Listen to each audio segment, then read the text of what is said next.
Bapak Ibu Saudara, saya dilahirkan dari keluarga polisi. Ayah saya seorang polisi. Jadi saya sejak kecil itu terbiasa di asrama, komplek polisi gitu ya. Dan polisi, ayah saya ini seorang polisi yang boleh dikatakan jujur gitu ya, tidak mau macam-macam. Ayah saya bertugas di Setapa Polri. Setapa Polri itu sekolahan polisi untuk menyiapkan polisi-polisi yang sudah polisi, tapi mereka mau jadi perwira gitu ya. Jadi bintara mau ke perwira itu biasanya sekolahnya di Setapa Polri gitu. Jadi ayah saya ini seringkali ditugaskan menjadi pembina siswanya. Siswanya ya polisi-polisi juga itu yang mau jadi perwira, saudara ya. Dan selain sebagai pembina, ayah saya juga seorang pelatih menembak, instruktur menembak. Dan dulu waktu masih dinas sering juara ya di kepolisian gitu ya, waktu ada kejuaraan menembak. Nah, tapi saudara, karena jujurnya ayah saya ini, seringkali kami itu hidup pas-pasan gitu ya, hanya mengandalkan gaji dari ayah saya.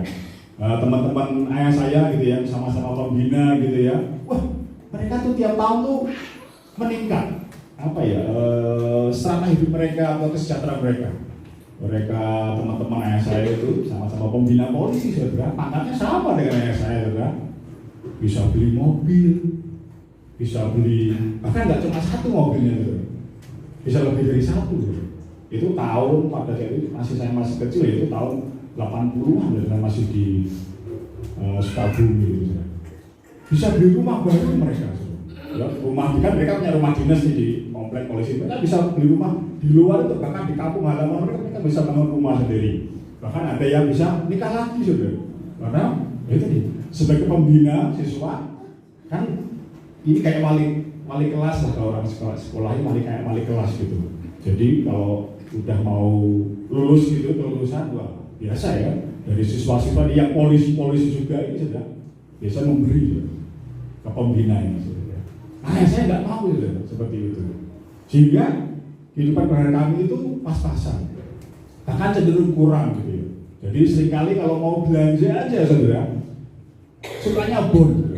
Dan itu ternyata nggak cuma ibu saya, beberapa juga sebagian seperti itu, saudara. Ya, polisi-polisi yang idealis gitu ya, polisi-polisi yang idealis itu hidupnya pas-pasan, saudara. Ya nggak mau terima uang sogo, uang suap gitu ya, pemberian gitu ya. Itu hidupnya ya tadi serba kekurangan ya dikatakan. Jadi waktu saya masih kecil gitu ya, umur SD kelas 4 kelas 5 itu, kalau belanja gitu di warung tuh ibu saya cuma nulis catatan saja. Ya, catatan gitu beberapa item gitu ya, barang-barang yang harus dibeli gitu. Ya, ini bawa belanja ke warung gitu. Warung gitu ya, di komplek itu masih sama polisi juga yang jual.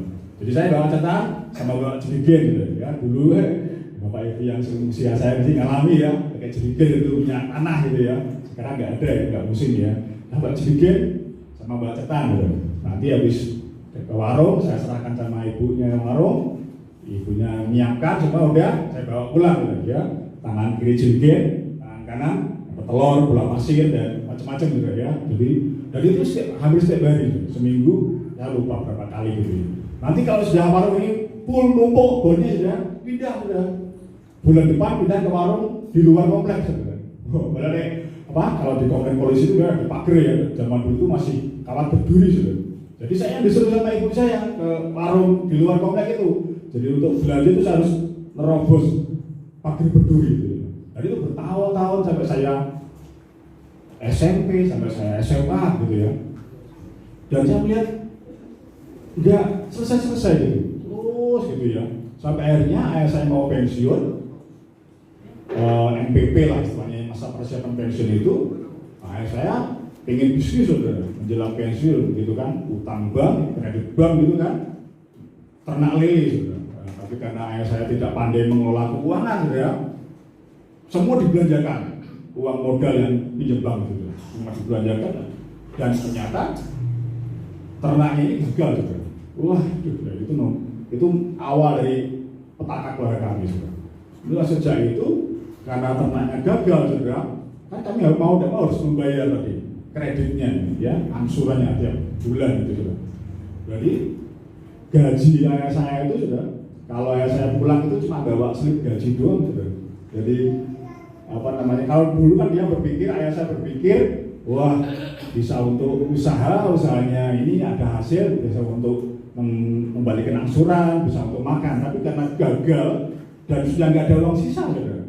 Jadi cuma laporan aja ke slip gajinya sekian, buat potong bank sekian gitu. Nah, tapi saudara, seorang polisi ini kan punya skep itu surat keputusan gitu ya. Nah, kalau dia naik pangkat gitu, nah itu seperti sertifikat rumah saudara. Jadi bisa buat pinjam bank saudara ya, bisa buat pinjam bank saudara. Jadi kalau dalam itu utangnya ya 3 juta. Saya ingat dulu saya awal sekali pinjam bank itu 3 juta saudara, buat kredit buat ternak lele saudara. Itu tahun 88 atau 89 saya lupa, itu saya masih SMA itu.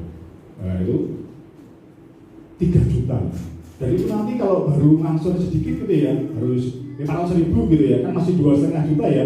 Ini bisa pinjam lagi ya, bisa pinjam lagi.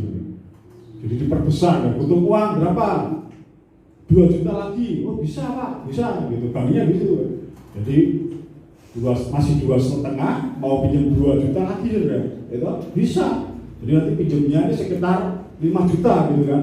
Yang 2,5 buat untuk yang lama, 2,5 buat yang sisanya untuk arbitrasi gitu. Nah, nanti butuh apa lagi? Pinjam bank lagi bisa, masih sisa, misalnya sisanya 4 juta gitu ya. Mau pinjam 3 juta bisa. Pinjamnya nanti sekitar 7 juta atau 8 juta gitu. Yang 4 juta buat untuk yang lama, 3 juta itu terus saudara. Kehidupan kami, keluarga kami. Dan itu lama-lama membuat keluarga kami itu menderita. Saya dulu SMA itu ya, SPP itu 24.000 itu enggak bisa bayar ya. Terus maju ke mana yayasan, Google gitu, dikasih keringanan saudara. Jadi 8.000 saudara. Itu aja nggak bisa bayar saudara. 8.000 loh uang sekolah saya waktu itu. Ya mungkin Bapak Ibu juga mengalami dulu ya, tahun 80-an, 90-an itu. Akhir 80-an, akhir 90 gitu ya. Itu juga belum nggak bisa membayar. Nunggak sampai 4 bulan, 6 bulan gitu ya. Sampai saya bekerja. Saya dulu pengen jadi programmer. Dulu waktu lulus sekolah saya pengen jadi programmer. Jadi saya cari kerja, nanti kalau udah bekerja cita-cita saya ini nanti bisa sekolah gitu. Dulu ada akademi program komputer itu di daerah veteran itu dulu tahun 80-an akhir sampai 90 itu. Saya pengen di situ juga ingin jadi programmer. Tapi setelah saya bekerja, kebutuhan ibu saya, jadi setiap hari lah, setiap minggu mesti saya mau tidak mau harus membantu ibu saya untuk belanja. Sehingga saya ingin cita-cita saya jadi sekolah atau jadi programmer nggak pernah terlaksana pada hari juga pernah. Ya, dan saya lihat kehidupan keluarga kami itu begitu sengsara dan saya begitu melihat kok utang kredit bank itu memberatkan. Bukan suatu solusi ya. Buat saya lihat itu hutang atau kredit bank itu bukan solusi juga, tapi itu menjadi jerat gitu ya. Dan itu ayah saya itu bertahun-tahun sampai ayah saya dipanggil Tuhan gitu, tahun 2011 gitu. Utang yang tadinya 3 juta itu jadi puluhan juta gitu. Saya lupa berapa puluh juta itu nggak selesai. Selesainya pada ayah saya dipanggil Tuhan gitu. Itu utangnya lunas gitu karena ada asuransi ya. Nah, dengan kehidupan itu saya tuh mikir gitu, kok kehidupan kok tahun-tahun nggak selesai tahun-tahun apa ya? Nah, ternyata saudara hutang, ada orang yang hidupnya dalam hutang itu hidup dalam kutuk saudara. Dari kita buka saudara di ayatnya saudara, kita baca ayatnya. Ulangan pasal 28 ayat 44. Saya bacakan ya. Ulangan pasal 28 ayat 44. Dia akan memberi pinjaman kepadamu, tetapi engkau tidak akan memberi pinjaman kepadanya. Dia akan menjadi kepala, tetapi engkau akan menjadi ekor. Jadi ini perikopnya saudara, di ulangan pasal 28 itu tentang berkat dan kutuk ya. Berkat itu ayat 1 sampai ayat yang ke-14 itu janji berkat. Kemudian ayat yang ke-15 sampai yang ke-46 itu untuk saudara. Nah ini ayat 44 di bagian di dalam untuk saudara ya. Dan saya baru menyadari saudara bahwa kalau kita ini senang hutang saudara, itu tanpa sadar kita itu hidup di dalam kutuk saudara. Ya, ini kutuk saudara. Kalau berkat beda katanya ya. Kalau berkat itu ini kalau memberi pinjaman saudara ya. Kalau berkat itu memberi pinjaman, memberkati, memberi pinjaman. Dan kalau orang yang memberi pinjaman itu kepala ya. Jadi kalau kita sebagai orang Kristen, anak-anak Tuhan, wah kita pegang janji Tuhan, engkau kepala dan bukan ekor. Tapi kalau kita ini senangnya utang kredit, kita sebetulnya sedang menipu diri kita sendiri, ya, sedang menipu diri kita sendiri. Karena apa? Orang yang hidup di dalam utang, saudara, kredit itu kutuk, saudara, dalam kutuk. Ya, waktu saya tahu, berarti orang hidupnya kutuk, apa? Utang terus, kutuk.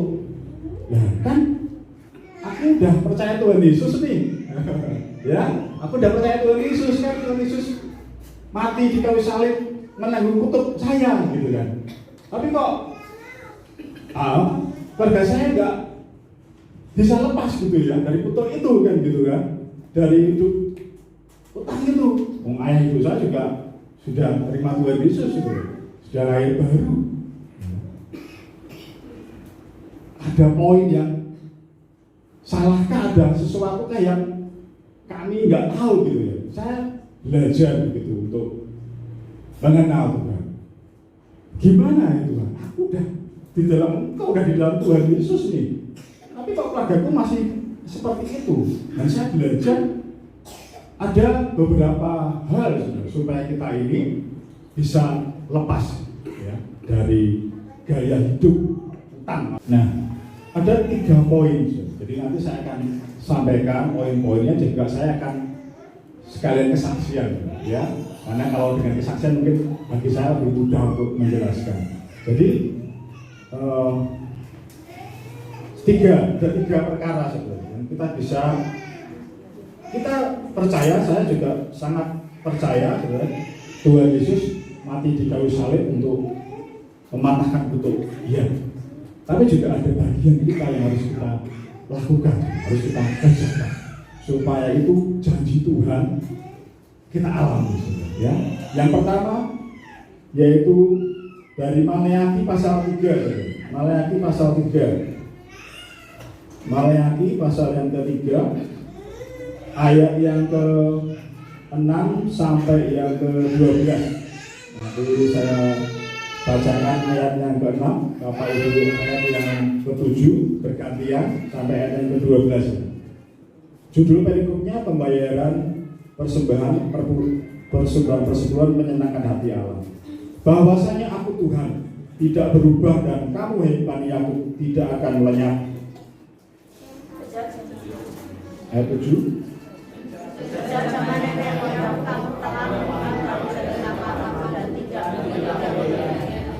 Kembalilah kepadaku, maka aku akan kembali kepadamu. Firman Tuhan semesta alam, tetapi kamu berkata, dengan cara bagaimanakah kami harus kembali?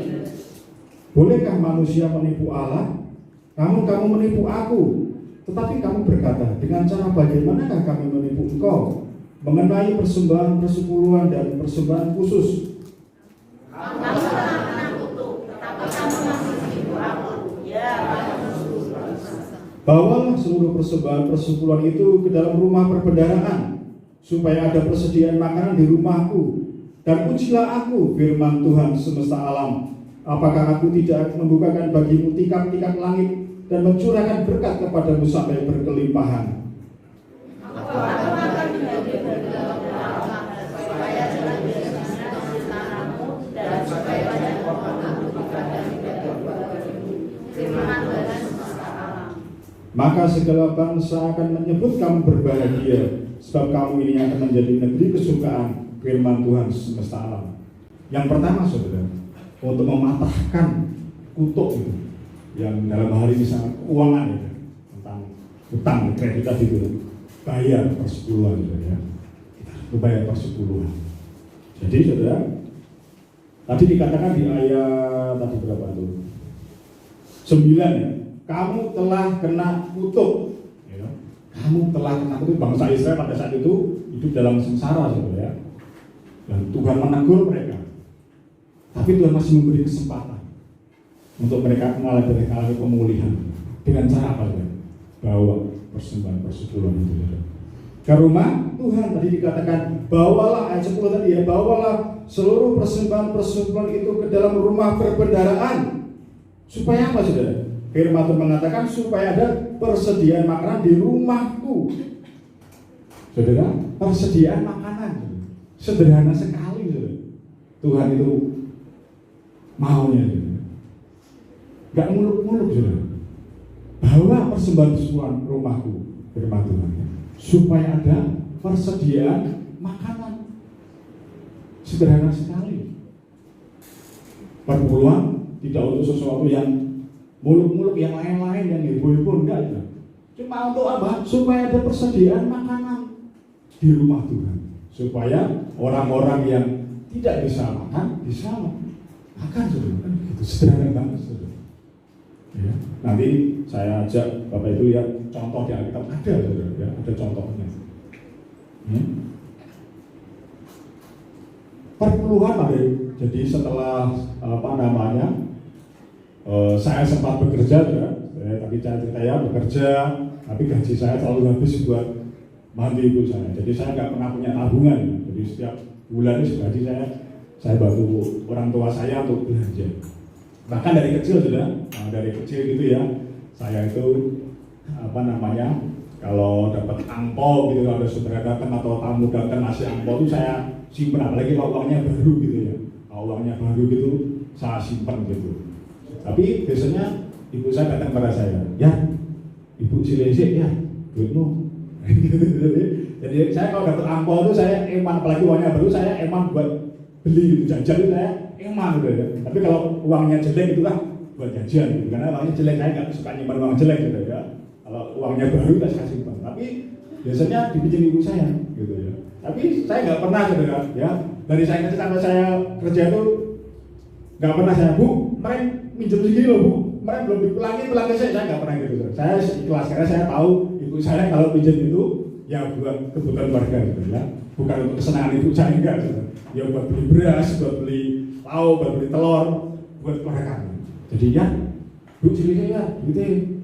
Apa bro? Sama ya Bu, wes ibu Silesi ya, saya kasihkan ke ibu saya.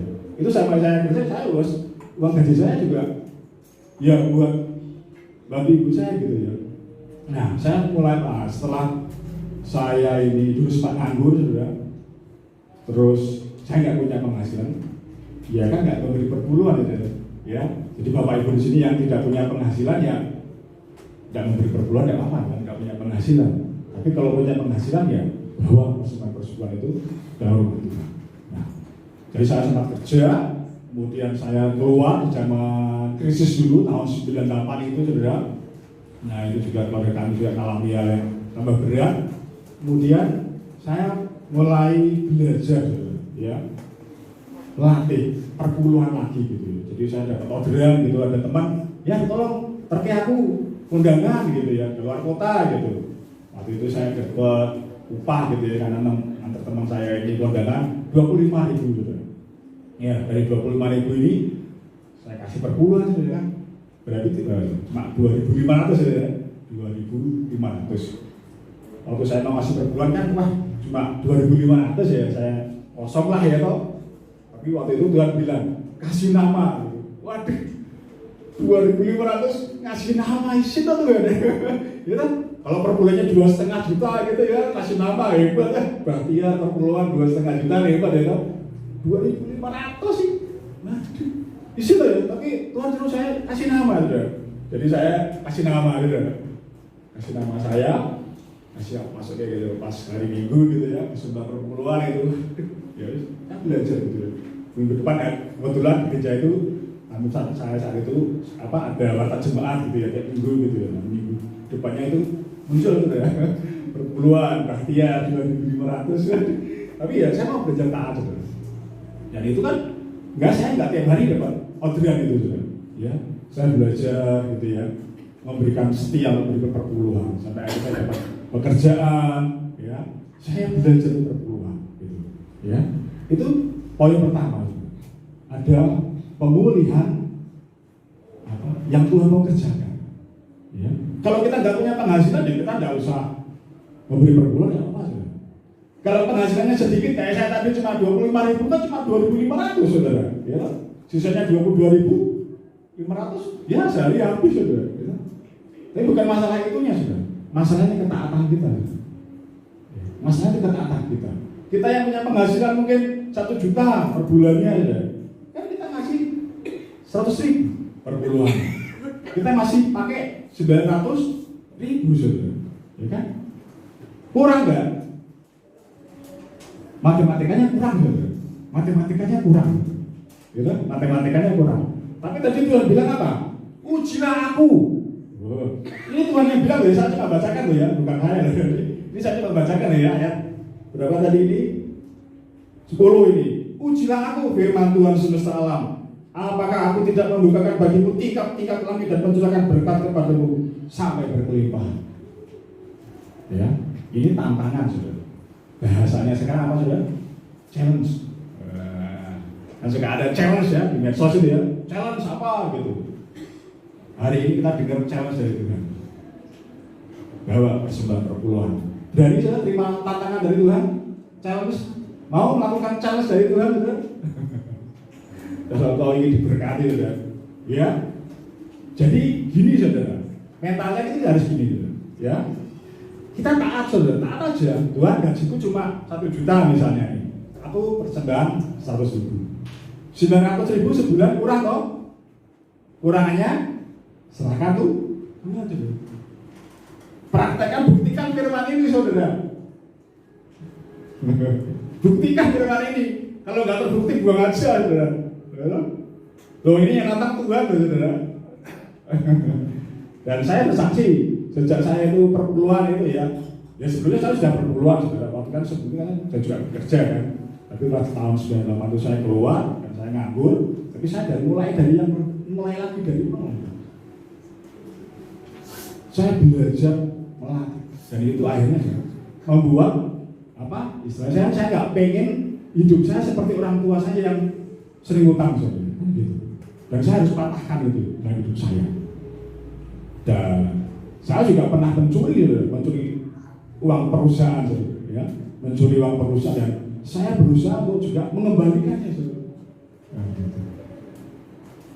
Jadi waktu saya kerja di Bandung, saya ini dapat penghasilan, saya belajar setia memberi perpuluhan, ya.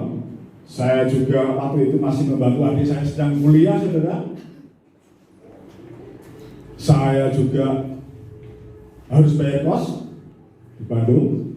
Saya juga harus nabung juga. Karena tadi kebiasaan ibu saya bon di warung, jadi saya punya keinginan nanti pas pulang ke Semarang di hari raya ada bon di warung ibu saya tutup gitu ya. Dengan tabungan saya berpikir seperti itu saudara. Ya. Sehingga waktu saya punya pacar saudara, saya tidak punya dana pos untuk pacaran saudara. Jadi waktu saya pacaran, yang ngebosi, yang naktir malah pacar saya saudara, kekasih saya. Karena saya nggak punya dana anggaran untuk pacaran saudara. Ya. Jadi buat ibu saya nanti hari raya ini buat transfer adik saya kuliah gitu kan, terus buat bayar kos gitu. Jadi ya gaji saya nggak besar saudara, gaji saya nggak banyak saudara. Tapi masa mau belajar setia perpuluhan. Itu yang poin pertama saudara. Ya. Poin yang kedua saudara, yang untuk mematahkan kutu ini dari Efesus pasal 6 ayat 2 sampai 3. Efesus pasal yang ke-6 ayat 2 dan 3.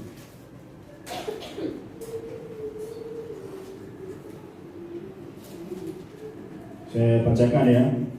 Hormatilah ayahmu dan ibumu.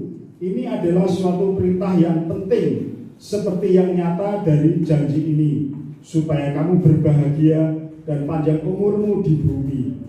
Ini kayaknya nggak ada sangkut pautnya dengan keuangan deh ya. Nggak ada sangkut pautnya dengan keuangan seolah-olah. Tapi kalau kita mau baca, ya ini coba saya apa ya namanya, selaraskan begitu ya dengan Matius pasal 15 ayat 1 sampai 6. Nah ini supaya kita bisa paham, kita baca Matius pasal 15 ayat 1 sampai 6 supaya kita ngerti bahwa menghormati ayah dan ibu itu mengatakan butuh sebenarnya ya. Matius pasal 15 ayat 1 sampai 6. Ya, kita baca bergantian lagi ya. Saya ayat 1, Bapak Ibu ayat 2 sampai ayat 6 nanti ya. Kemudian datanglah beberapa orang Farisi dan ahli Taurat dari Yerusalem kepada Yesus dan berkata,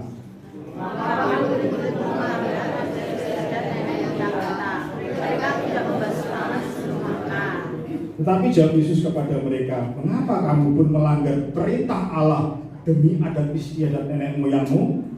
Sebab Allah berfirman, hormatilah ayahmu dan ibumu, dan kasih sayang untuk ayahnya atau ibunya pasti mati. Tetapi kamu berkata, barang siapa berkata kepada bapaknya atau kepada ibunya, apa yang ada padaku yang dapat digunakan untuk pemeliharaanmu sudah digunakan untuk persembahan kepada Allah. Orang itu tidak bersedia menggunakan kepada dia. Dengan demikian yang mana melakukan tidak berlaku dan istiadat sendiri. Ini Tuhan Yesus menegur orang Farisi. Ya. Orang Farisi ini bikin aturan sendiri, ya. Jadi kalau ada orang saya memberikan persembahan kepada Allah, gitu ya, gereja, gitu ya, dia boleh untuk tidak menghormati orang tuanya lagi, atau tidak mau menanggung orang tuanya lagi, boleh. Jadi misalnya ini saya nih, masih punya orang tua saya udah tua, nggak punya pekerjaan, nggak punya penghasilan, kan saya harusnya sebagai anak berbakti nih sama orang tua, gitu. Tapi, Pak, uangku sudah Pak buat persembahan gereja. Menurut orang Farisi, kalau saya ini sudah memberikan persembahan ke gereja, saya tidak perlu lagi memelihara orang tua saya yang butuh harusnya dipelihara itu. Itu menurut orang Farisi itu. Ya. Kan juga saya ada toh, nggak boleh menghormati orang tua, sungkem sama orang tua, musyrik katanya gitu kan. Nah itu kayak orang Farisi gitu. Model gini gitu, kayak orang Farisi gitu.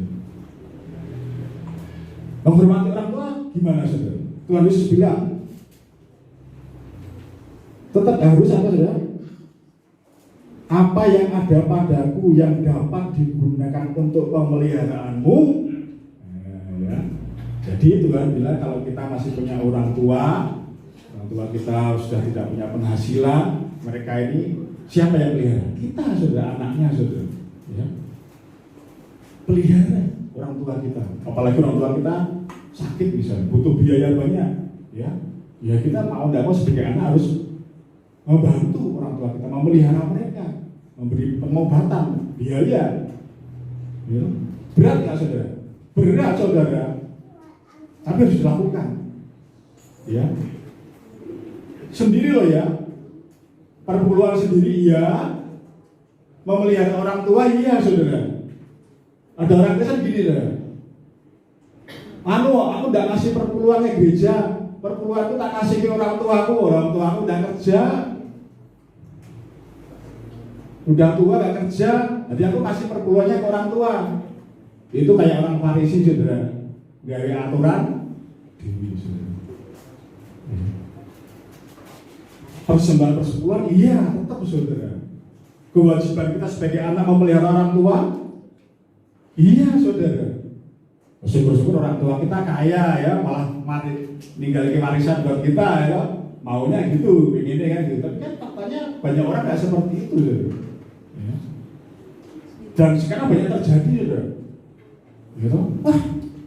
Apalagi udah keluarga kan, si anak mungkin pengennya lihat orang tua, tapi istri atau suaminya nggak setuju, saudara. Beban itu, Dewi kurang kok, keluarga kita kurang kok, ngopeni wong tua. Hari gitu saudara. Itu dalam tutuk saudara. Cara mengatakan hormatilah ayahmu dan ibumu dalam konteks ini yang saya sampaikan tentang keuangan saudara. Pelihara. Walaupun itu berat, walaupun itu tidak mudah saudara. Ya, saya juga ngalami saudara. Ya, orang tua kami, mertua saya itu, ya, sakit dan mau tidak mau tinggal bersama kami saudara. Ya, untuk menanggung biaya mereka, pengobatannya. Dulu sering terapi sebelum mami mertua saya itu dipanggil Tuhan, terapi itu hampir tiap minggu terapi saudara. Dan itu biayanya tidak kecil saudara. Juga tenaga, karena sakitnya stroke saudara. Jadi saya harus bopong, saya harus gendong. Gitu. Kadang kalau ayah mertua saya juga sakit saudara, kadang jatuh. Itu kalau jatuh susah saudara. Apa untuk bisa duduk aja lama, terus bantu untuk bisa naik ke dipang, itu waduh itu butuh kesabaran gitu. Ya. Tapi saya lakukan gitu. Bukan saya menyombong enggak saudara ya. Tapi saya mau saksikan hidup saya. Ya. Jadi pelaku firman Tuhan. Kalau kita jadi pelaku firman Tuhan, kita akan nikmati janji Tuhan saudara. Banyak orang Kristen pengen nikmati janji Tuhan tapi nggak mau jadi pelaku firman Tuhan. Janji tinggal janji saudara. Kalau kita nggak mau jadi pelaku firman Tuhan, janji ya tinggal janji. Bulan madu hanya mimpi saudara. Kita nggak pernah ngalamin janji Tuhan kalau kita nggak jadi pelaku firman Tuhan. Dan saya mau sampaikan ini, saya mau bikin kesaksian hidup saya. Ya. Berat, iya, tapi kita harus lakukan. Itu yang kedua, saudara. Menghormati orang tua dalam hal ini soal keuangan itu. Yang ketiga, berilah. Ini saya baru berilah. Tapi ini baca di Lukas pasal 6. Lukas pasal 6. Lukas pasal 6 ayat yang ke-38. Saya bacakan ya. Berilah dan kamu akan diberi suatu takaran yang baik, yang dipadatkan, yang digoncang, dan yang tumpah keluar akan dicurahkan di dalam ribaanmu. Sebab ukuran yang kamu pakai untuk mengukur akan diukurkan kepadamu. Saudara, ayat ini ayat yang istimewa menurut saya. Karena cuma ada di Lukas pasal 6 ayat 38. Perikopnya saudara, kalau kita baca perikopnya ini soal hal menghakimi. Ya, ini perikopnya soal hal menghakimi. Di perikop yang sama di Matius pasal 7 ayat 1 sampai 5 itu ya juga perikop hal menghakimi, tidak ada ayat ini saudara. Berilah dan kamu akan diberi suatu takaran yang baik, yang dipadatkan, yang digoncang, dan yang tumpah keluar akan dicurahkan ke dalam ribaanmu. Sebab ukuran yang kamu pakai untuk mengukur akan diukurkan kepadamu. Berilah. Ini soal menghakimi, penghakiman. Ya, kalau penghakiman, kalau orang tersebut dinyatakan salah, dia dihukum, saudara ya. Tapi kalau dia benar, tidak dihukum, saudara ya. Nah, dalam konteks ini, saudara, kalau kita punya utang, saudara, bayar utang kita sampai lunas, saudara.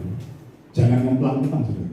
Wah, mano itu bapak itu kaya, bapaknya itu kaya, hartanya 7 juta aja nggak habis kok. Jadi saya naik utang nggak bayar ya, dia nggak jadi miskin kok.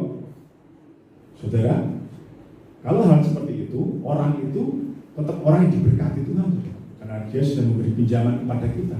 Tapi kita yang punya utang nggak bayar dia, saudara.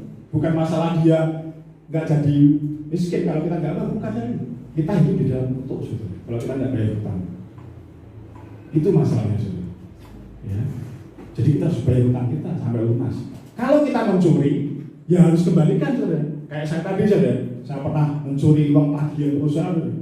Ya. Saya harus kembalikan. Nah, saya ngerti, wah, kalau saya tidak kembalikan, nanti hidup saya di dalam kutuk. Jadi waktu saya kerja tadi, saya cerita tadi ya, waktu di Bandung itu saya pos untuk transfer adik saya kuliah, untuk ibu saya nanti saya pulang kalau pas hari raya, untuk bon di warung juga saya sisihkan untuk tadi mengembalikan uang yang dulu saya pernah curi dari perusahaan saya. Saya mau kembalikan, dan waktu saya mau kembalikan itu Tuhan berbicara kepada saya melalui firman Tuhan, tambah 1/5, saudara. Jadi Saya total itu jumlah itu terus tambah 1/5. Jadi saya nabung dari bulan ke bulan itu setiap bulan saya nabung supaya nanti saya bisa ngembaliin uang yang saya curi dari perusahaan yang pernah saya pakai. Saya mau kembalikan.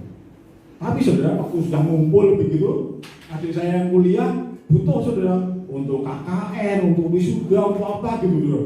Waduh, lah tadi ini yang dana ini tadinya mau buat bayar atau mengembalikan uang yang saya curi ini kepakai untuk bantu adik saya saudara.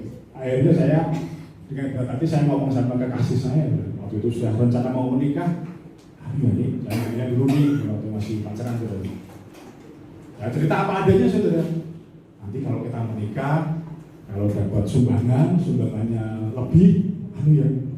Kalau lebih ini buat bayar ini, uang ini karena uangku yang buat nabung, buat ini sudah kepakai buat bantu ini adikku yang kuliah.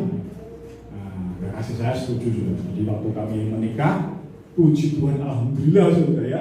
Waktu menikah, sumbangannya lebih saudara. Jadi, wah, saya senang sekali saudara. Balikan, saya datang ke mantan bos saya waktu itu ke rumahnya, saya datang ke rumahnya, saya bilang minta maaf dan saya mau kembalikan tagihan yang dulu yang pernah saya pakai, yang dulu pernah saya curi. Saya dulu orang kepercayaan bos saya, jadi saya pegang tagihan dan bos saya nggak tahu uangnya saya curi. Jadi saya datang pada bos saya minta maaf dan saya kembalikan uang tagihan yang pernah saya curi. Karena saya tahu waktu saya menikah, saya berkeluarga, saya tidak hidup di dalam kutuk lagi. Ya, jadi saya harus berilah. Ya. Kalau punya utang bayar lunas. Kalau kita curi kembalikan. Ya. Ini konteksnya seperti itu, hal menghakimi. Supaya kita tidak dihakimi, tidak hidup di bawah kutuk. Ya. Kalau kita sudah memberi, utang kita sudah lunas, apa yang kita curi sudah kita kembalikan, beri orang yang membutuhkan pertolongan. Ya. Beberapa waktu yang lalu ada seorang saudara saya datang pada saya, Mas, apa? Dia cerita, dia juga pakai uang tagihan perusahaan. Waduh, saudara saya juga terus berat saat ini mulai kempen banyak saudara. Lah bosnya dia ini juga bos saya saudara. Wah, dulu iya bos saya. Dia dulu butuh pekerjaan, saya datang ke bos saya minta tolong untuk membantu saudara saya ini dapat pekerjaan. Sudah dikasih tolong dapat pekerjaan, malah pakai uang tagihan perusahaan. Wah, dulu saya malu saudara. Ya?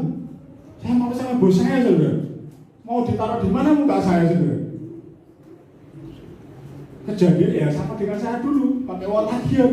Wah, akhirnya saya cerita sama istri saya, gini. Akhirnya ya saya berterima kasih sama istri saya karena membantu sepakat akhirnya yaudah tolong lah. Ya, tapi nggak punya uang sebanyak itu tagihan sebesar tagihan saudara saya pakai saudara. Dia kurang lebih cuma punya separuh saudara. Jadi saya datang ke bos saya bilang apa adanya, saya minta maaf.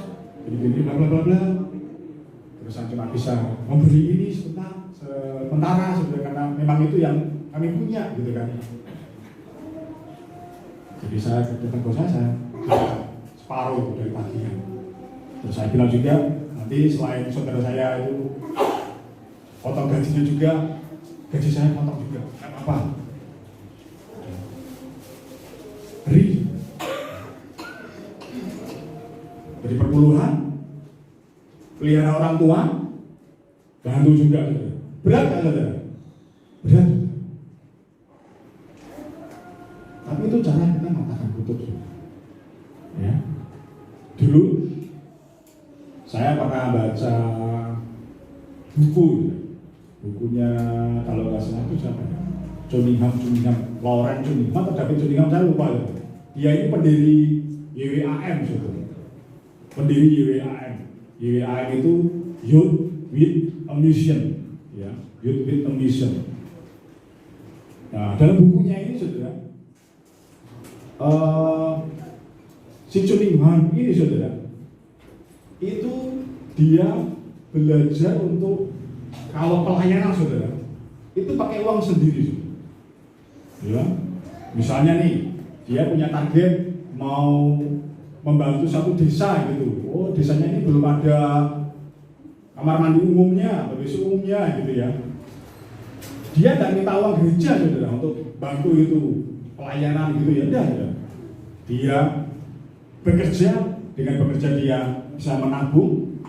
Misalnya dananya butuh, mau bangun WC umumnya berapa titik atau berapa tempat, dananya sekian. Nah, dia nabung gitu. Jadi dia pelayanan ke desa itu di sana. Jika melayani Tuhan, katakan Injil, tapi juga dibangun itu juga. Ya, baca aja, bagus banget ini bukunya saudara.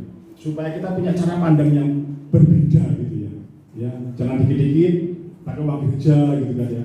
Tapi belajar untuk kita itu melayani dengan diri kita, ya, dengan uang kita juga gitu ya. Ya, dengan sungguh-sungguh kita itu tidak apa ya istilahnya, boleh gratisan gitu ya. Kan banyak gratisan katanya kan kita gratisan senang banget gitu ya. Ya bagus sih, mau namanya diberkati loh, tapi belajar untuk memberi, ya. Belajar untuk memberi. Nah, 3 hal ini saudara ya, 3 hal tadi saudara. Nah, waktu saya belajar tadi pertama saudara, perpuluhan, terus tetap memelihara orang tua, tetap memberi saudara. Hidup saya itu bersyukur tuh. Tidak seperti orang tua saya. Bari janji-janji Tuhan saya alami saudara. Janji-janji Tuhan saya alami. Tanpa harus saya hidup di dalam rumah. Oh, saya pernah saudara. Ya, saya pernah kredit. Saya dulu waktu beli rumah saya kredit saudara. Ya, saya kredit. Meskipun saya ini orang yang benci banget sama kredit. Karena masa lalu saya yang tadi saya ceritakan, lihat orang tua saya backgroundnya seperti itu, saya benci banget sama kredit. Saking bencinya sama utang kredit, saya pernah mengatakan kan, kredit itu dari bahasa, udah lupa ya, kredit itu dari bahasa Jawa, saudara. Singkatan kiriran duit, makanya dia kredit, saudara. Ya, itu Pak Buyo saudara, jangan masuk ya, saudara. Ya, kredit bahasa Jawa ya, kiriran duit, makanya dia kredit, saudara, kan gitu. Ya. Itu karena saking saya nggak senengnya kredit itu kayak gitu deh saudara ya. Tapi saya pernah kredit, jangan pernah kredit saudara, beli rumah itu saya kredit saudara ya. Ya dulu pernah saya saringan ya. Ya, jadi saudara, tapi kalau kita hidup kita itu terikat dengan utang kredit saudara. Semua dikredit, apa aja dikredit, panci dikredit, apa baju kredit, gitu, HP kredit, nanti udah lunas. HP-nya tahun ini muncul lagi yang baru, kredit lagi saudara, kredit terus. Hati-hati saudara, kalau banyak kredit di dalam hidup kita, bisa-bisa nanti kalau banyak kredit bisa mati mencicil. Lebih saudara kalau mati mencicil. Kalau pelayan datang gitu, nengokin petinya gitu, mencicil, ya. Takut saudara ya, hati-hati saudara kalau banyak kredit di hidup kita ya. Jangan banyak kredit saudara ya, supaya nggak mati mencicil gitu ya. Ya, supaya kita tidak sepaneng gitu ya. Ya, tadi kita kembali lagi bahwa persembahan perpuluhan bayar, ya. Gereja saudara ya, supaya ada persediaan makanan.